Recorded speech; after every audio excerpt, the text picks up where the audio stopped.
قصن شوتات دربك وشوة جني ابدلي لو هن وجن وشوة جني صرت كواك بشرك وشوة جني تلاحق خاص موت بيا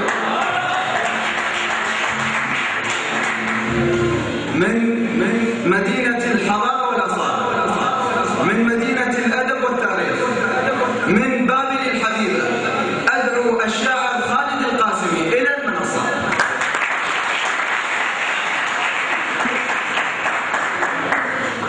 أيها الحضور الكرام، السلام عليكم ورحمة الله وبركاته.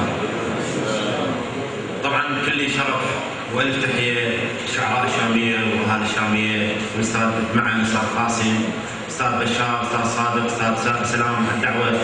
الحقيقة شكرا للشاعر المبدع والأستاذ ميثم الرماحي اللي رافض المهرجان. أنا مو شاعر أبدية بس إكراما للشامية وحتى شرف هاي الدعوة قبلت الدعوة وجدت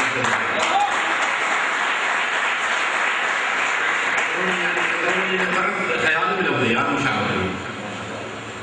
اللي يحب تاريخ يكتب فقرة مني،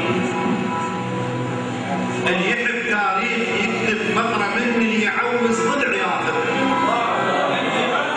فقرة مني، اللي يحب تاريخ ياخذ يكتب فقرة مني، اللي يعوز ضلع ياخذ فقرة مني، نمسح مدني توقع فقرة مني.